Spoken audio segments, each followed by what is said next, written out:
Hey, Chris here. It's Berkshire Hathaway. I thought I'd send you a video, Jason, um, opposed to just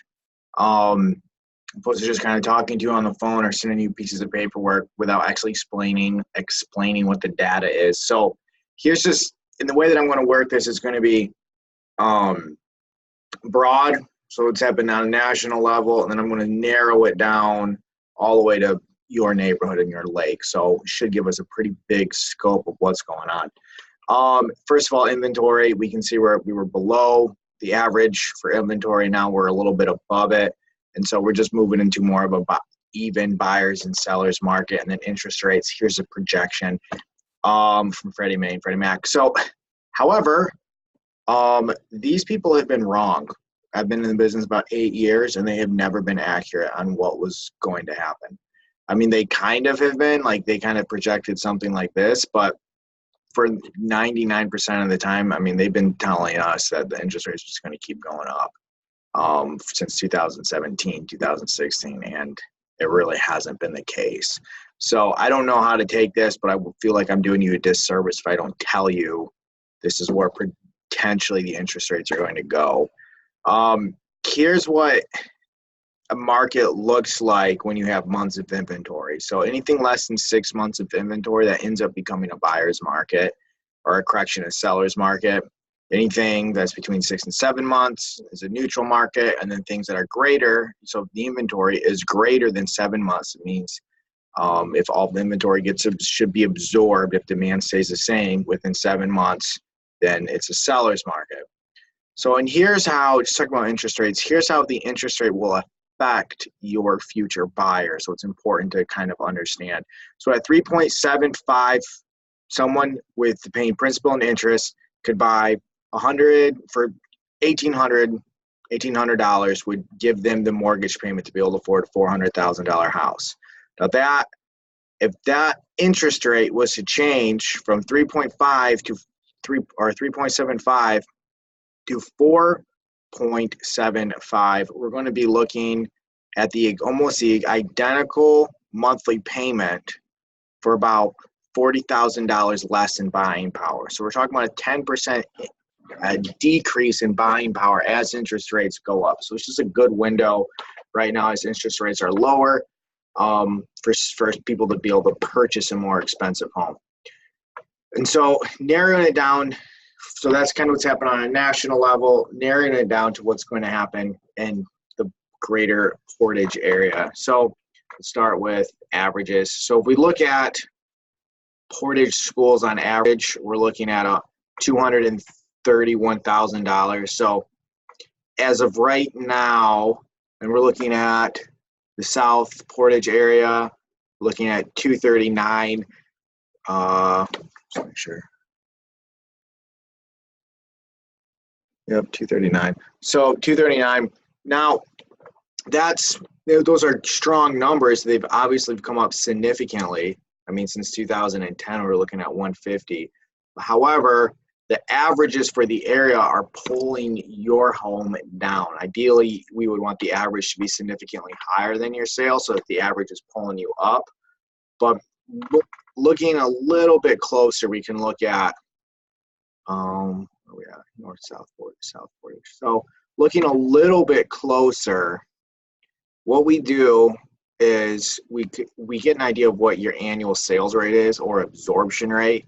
And this is sort of what this graph was talking about. And this is going to kind of explain where you are here. So for example, you're looking at between $300,000 and $500,000. It's just where your price bracket is. So it's pretty big. But in Portage, we're looking at about 2.1 months to sell a house. In Portage, that's between $300,000 and $500,000, which is pretty good. It's definitely not bad. And then we're looking at about 4 months of inventory. So all in all, the numbers are pretty good. Those are promising numbers. It still is an indication that we aren't in a buyer's market. We're still in a seller's market. So Now I'm going to shift the conversation closer to your neighborhoods. So the first thing we're going to look at are all the lakes in the area. I'm going to move me on myself off screen here.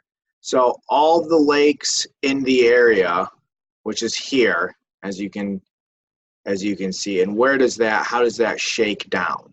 All right, so we're just looking at the laws of averages. So things that are on the market, the average price is $455,000, $454,000.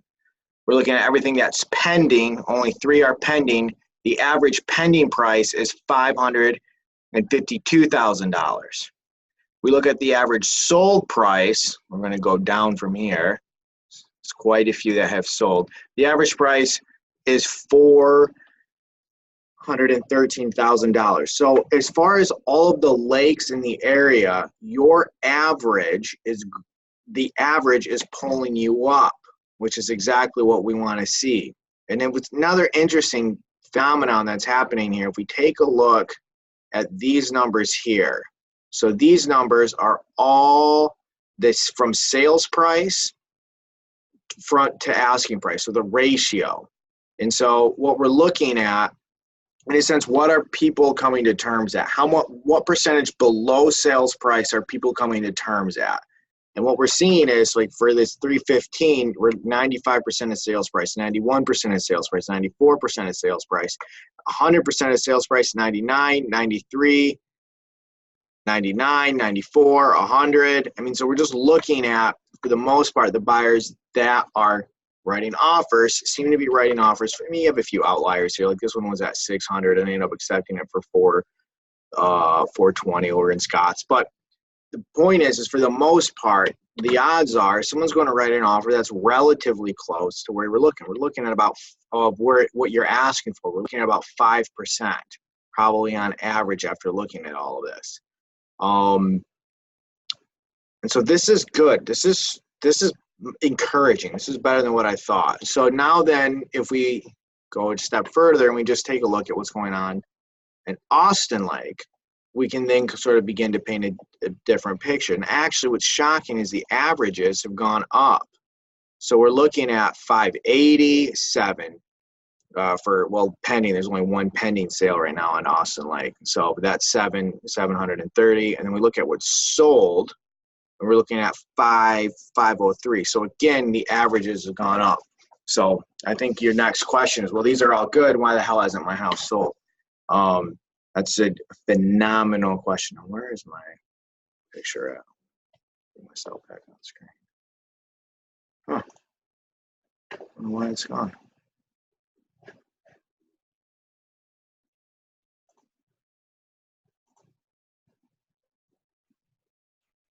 Huh. I'm not going to be back on screen. I'm sorry about that. I was hoping for you to see my face the whole time. Anyway, so why is that, right? And the averages are suggesting that your house should have sold. So let's take a look at 2-bedroom homes. Maybe we can come up with the anomaly here. So here are all the 2-bedroom homes on Austin Lake that either sold, they expired, or they're pending. And pretty much there's only 3 categories. So we have one active, it's a 2-bedroom, it's a 260, and this is it. So in all fairness, this is probably your biggest competition is this house here. Pictures aren't phenomenal. There's we could talk about the features that it has and the features that yours don't have. Obviously, the landscaping's not as good. I've physically been to your house. There's no garage to speak of, or if there is, it's too small to even talk about. I mean, we're looking at a 360 house right here, and yours is obviously significantly better than this house. I think that goes really without saying. These are 2 that sold, which are kind of fascinating, right? So a 2-car garage, maybe that's why everything is pretty lacking here as far as being spectacular. Pink bedrooms, I guess. Maybe they had one person that liked pink, orange carpets. I think that's finished square feet in the basement, so maybe that. But again, you have to walk down to the lake, just like this one here. Then this one sold for $575 or $475. I think the updating. Yours is pretty comparable to this in a lot of ways. Price per square foot, this one's a little bigger. It's a ranch. You can walk right out to the lake, so it makes the lake frontage a little bit more valuable, especially to older people. And a lot of the times it's that second sense want to say second generation isn't the right word, but there's people who have like are talking about vacation homes. Usually are people who are retiring. So they want to be close to grandkids, snowbird, that sort of thing. So these kind of houses, they really appeal to people who are looking for a second home, especially if they're in that retirement age bracket.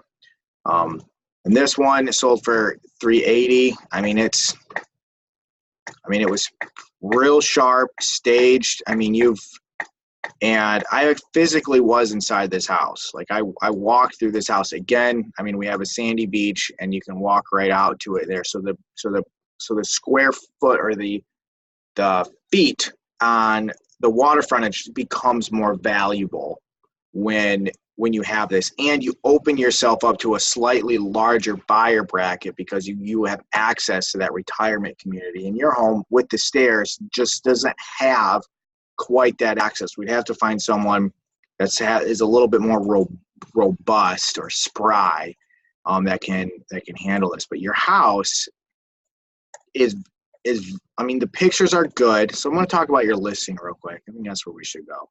So your home is great. You have every reason to be proud of everything that you've done to the house. These interior photos, we'll get to them in a second. Like, that's a great photo. Amazing landscaping. I mean, you've just done well with the tiering. I don't think there's any reason to have basement photos.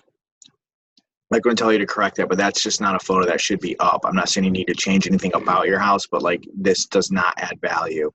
That does. Like, these are like, these are the type of photos that people want to see when they think about purchasing a cottage or a lake house. Very good. Most of these photos are absolutely phenomenal. There's a few of them I just wouldn't have added. Those ones are good. Kind of get an idea of the lake. Good photo. And then looking at details, there's a few other things here. So this percentage here is what you're offering out to a buyer's agent. And for the most part, where am I at? I'm not sharing my screen anymore. Oh, I don't know why I'm sharing my screen.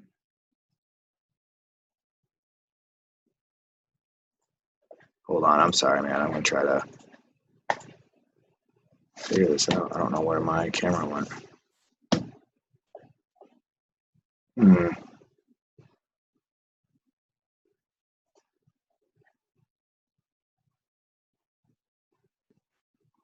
Dude, I am baffled. It's the first time that's ever happened. Anyway, so it's turned into a longer video than what I wanted to have happen anyway. But so looking at the numbers here, this number here, which we're looking at, is 2.5%. So if a buyer's agent was to bring a buyer to your home, they're going to make 2.5% of the transaction, which seems for the most part a very good number, and it really is. However, the average for our area is 3%. So what this means is you're basically cutting a commission prior to the buyer even getting to the house. So the agent has less of an incentive to bring a willing and able buyer to your home. And I don't know how much that plays, but it plays enough that it's something I would consider when it comes to marketing your home. It's making sure we don't, in a sense, starve the listing or starve the buyer's agent. We're talking about, so 3.5%, 1/3. We're talking about 1/6 of their potential revenue we cut off prior to them even coming into the home. I don't know if that makes sense, but it's not, I don't think it's like the best system on the planet, but unfortunately it's just the way that realtors operate. And so anyway, that's looking at that. Here's what's going on as far as numerically. Price per square foot. So I mean, above grade square footage, we're looking at, for you,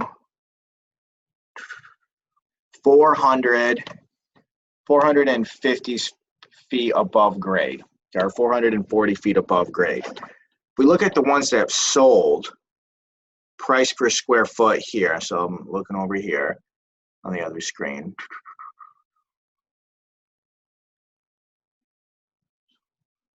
Price per square foot, 360, 230, 160. Okay, so not So ours is quite a bit higher than that. The one that's currently on the market is for 607.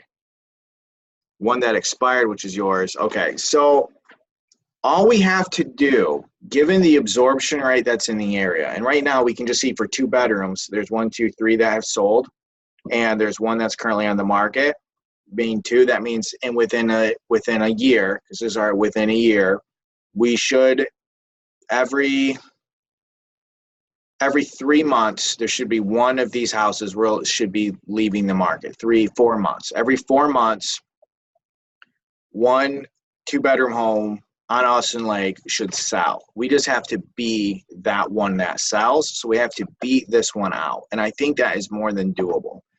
And so that's been quite a bit of information. I hope it was digestible. And so I guess at the end of this, what I want you to walk away with is there's a lot of things that are pushing your market up. And I think we should capitalize those. And there's some national things that are happening, especially with the low interest rates, which makes sense to sell. I'd love to talk to you about marketing specifically with the house. Let me know if this is and how I believe fully we can get you what you're looking for to get out of your house. I mean, the competition seems to be pretty low, and there's precedence for people to purchase what you're selling. So anyway, give me a call, and we'll talk later. Appreciate you. Bye. Oh, here I am. I don't know how that happened. So anyway, yeah, there's precedence. There's precedence for what you're selling, and I want to tell you or go over how we're going about getting you top dollar for your house. Talk to you soon.